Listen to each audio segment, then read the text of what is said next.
Innal hamdalillah nahmaduhu wa nasta'inuhu wa nastaghfiruh wa na'udzu bihi min shururi anfusina wa min sayyiati a'malina may yahdihillahu fala mudhillalah wa may yudlil fala hadiyalah asyhadu an la ilaha illallah wahdahu la syarikalah wa asyhadu anna Muhammadan abduhu wa rasuluh. Qala Allahu azza wa jalla a'udzu billahi minasyaitonir rajim. Ya ayyuhalladzina amanu taqullaha haqqa tuqatih wa la tamutunna illa wa antum muslimun. Wa qala ya ayyuhalladzina amanu taqullaha wa qulu qawlan sadida yuslih lakum a'malakum wa yaghfir lakum dhunubakum wa may yuti'illaha wa rasulahu faqad faza fawzan 'azima.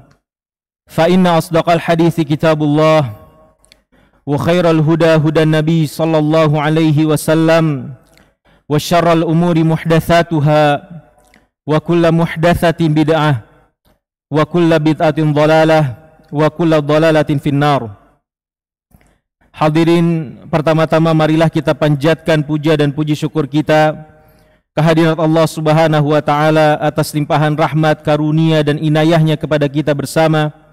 Terkhusus adalah nikmat keimanan dan nikmat taufik kepada amalan-amalan saleh, sehingga hingga detik ini kita masih menjadi hamba-hamba Allah Subhanahu wa taala yang menjalankan ketaatan kepadanya. Lalu salawat dan salam marilah kita curahkan kepada junjungan kita, suri tauladan kita, Nabi kita Muhammad sallallahu alaihi wasallam, beserta kepada seluruh keluarganya, seluruh sahabatnya dan umatnya yang menerima dan beramal dengan risalah yang telah beliau perjuangkan hingga akhir zaman kelak. Hadirin sekalian, azakumullah, hari-hari ini atau pekan-pekan ini kita akrab dengan kata maslahat dan madarat, mafsadah dan manfaah, menimbang maslahat dan menimbang madarat. Maka khatib sampaikan, hadirin sekalian, di antara ciri muslim yang baik adalah mereka yang bisa membandingkan antara maslahat dan madarat di dalam kehidupannya. Terlebih dari itu, bagi kita seorang muslim yang yakin dengan visi hidup kita, yaitu beribadah kepada Allah Subhanahu wa taala, maka sepatutnya kita bisa menjadi muslim yang cerdas lebih daripada itu, yaitu muslim-muslim yang bisa membedakan yang terbaik di antara yang kebaikan-kebaikan dan yang terburuk di antara keburukan-keburukan.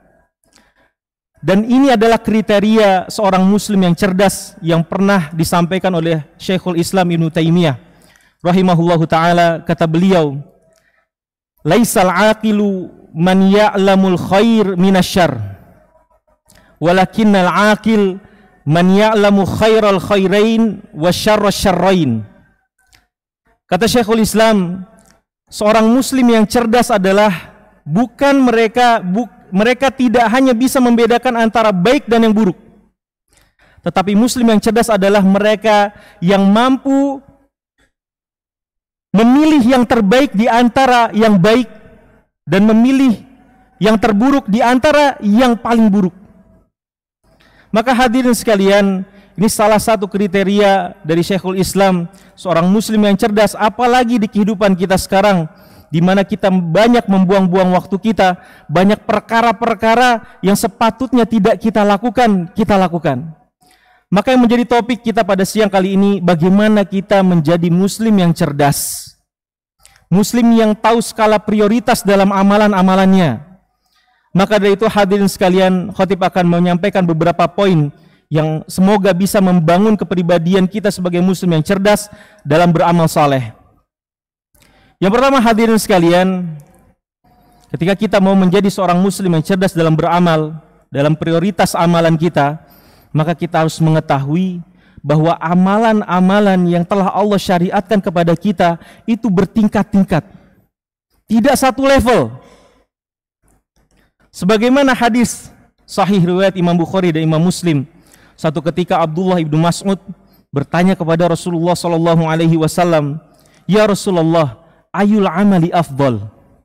Wahai Rasulullah, apakah ibadah yang paling utama itu? Maka Rasulullah SAW menjawab, as-salatu ala waktiha, salat tepat pada waktunya. Maka Abdullah ibnu Mas'ud berkata lagi, qultu summa ai, lalu apa lagi wahai Rasulullah?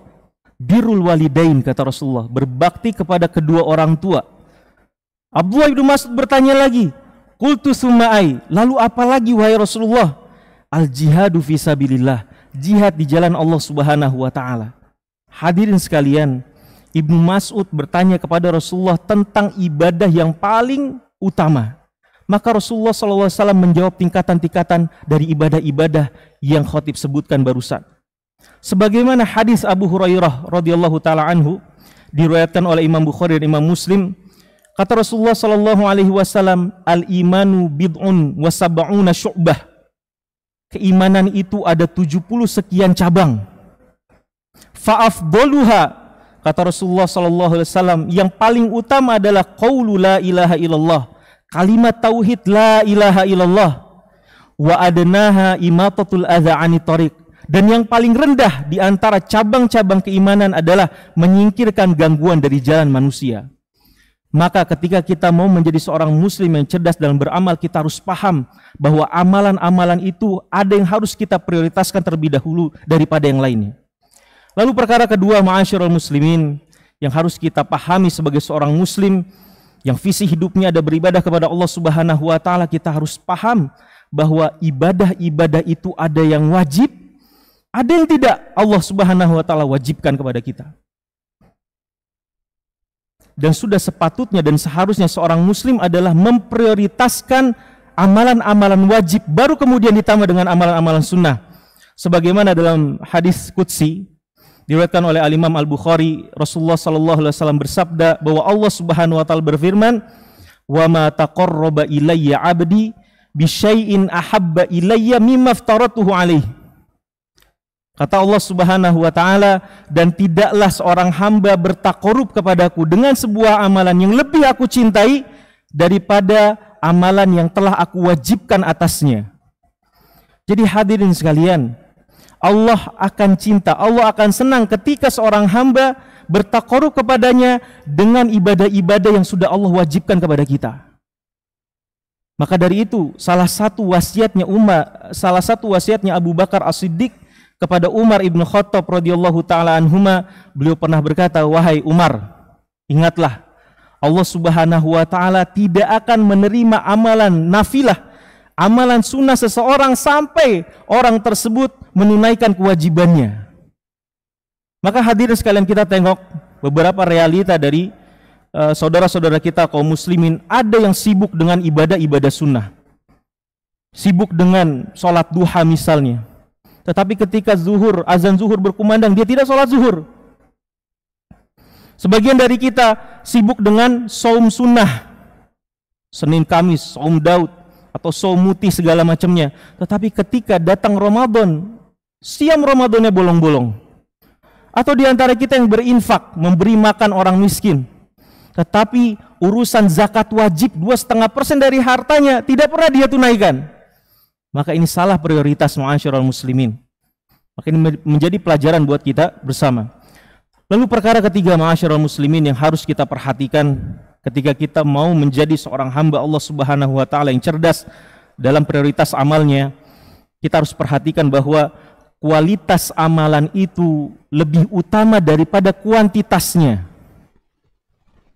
Sebagaimana Rasulullah SAW bersabda dalam sebuah hadis riwayat Imam At-Tabrani, disahihkan oleh Syekh Al-Albani, kata Rasulullah SAW, innallaha yuhibbu idza amila ahadukum amalan ayyutqinah.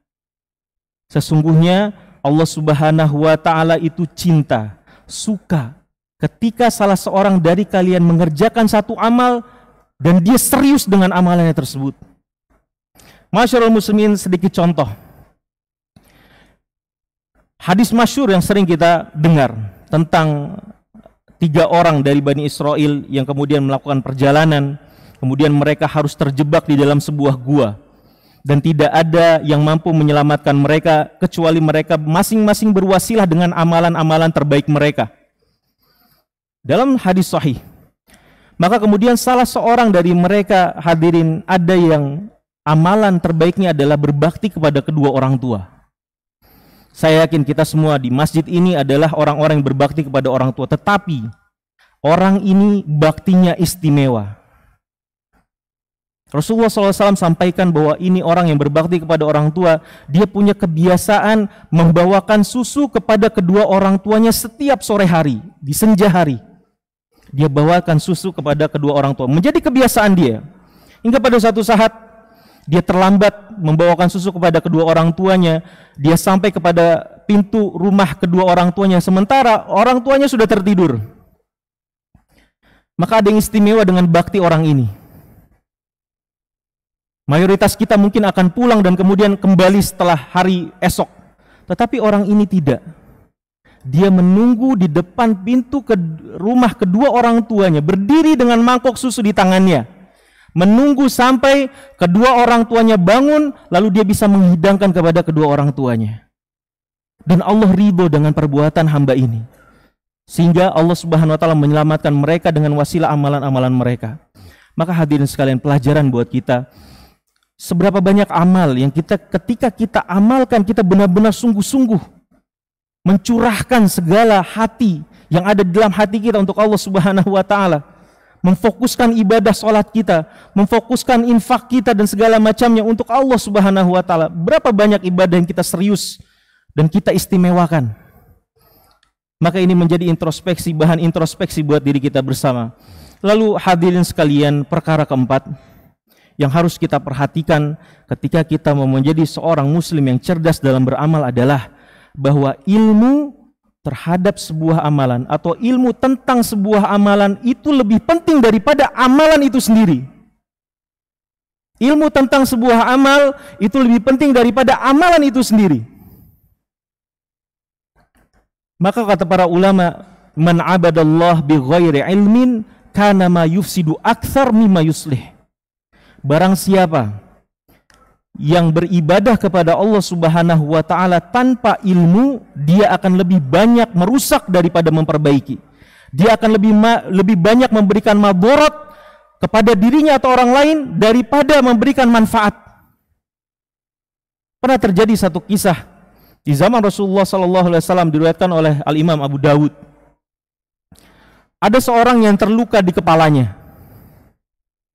Ketika malam orang ini junub, harus mandi wajib.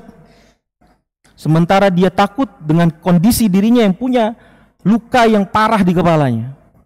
Hingga akhirnya dia kebingungan dan bertanya kepada teman-temannya, apakah ada uzur buat saya untuk bertayamum? Maka kemudian teman-temannya mengatakan, kami tidak melihat uzur buatmu untuk bertayamum. Orang ini pun mandi wajib dan kemudian meninggal dunia.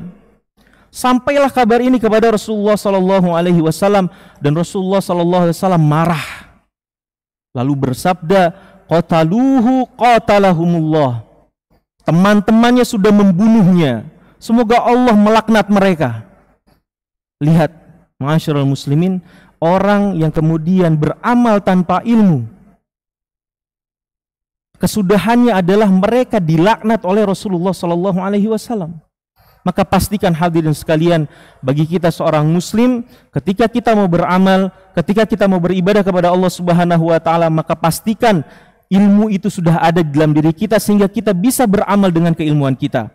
Aqulu qauli hadza astaghfirullah li wa lakum wa lisairil muslimin wal muslimati min kulli dzambin fastaghfiruhu innahu huwal ghafurur rahim.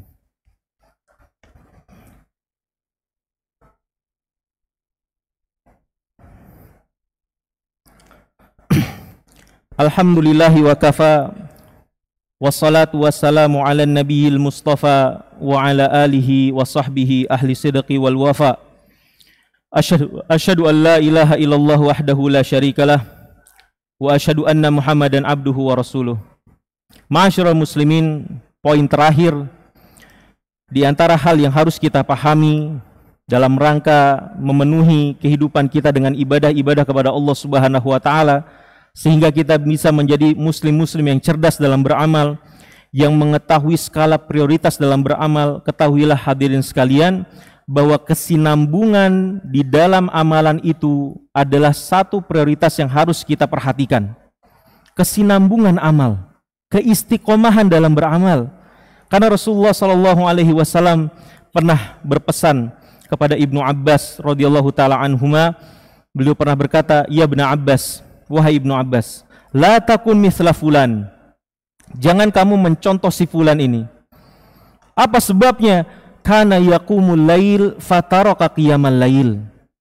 Si fulan ini dia tadinya rajin qiyamul lail, rajin salat malam, dan kemudian dia meninggalkan salat malam tersebut, amalannya tersebut. Maka senada dengan ini Rasulullah SAW pernah bersabda, ahabbul a'mali ilallah adwamuha wa in qalla. Ibadah yang paling dicintai oleh Allah Subhanahu wa taala, ibadah yang dikerjakan terus-menerus, continue meskipun ia sedikit. Innallaha wa malaikatahu yusalluna 'alan nabi ya ayyuhalladzina amanu sallu 'alaihi wa sallimu taslima.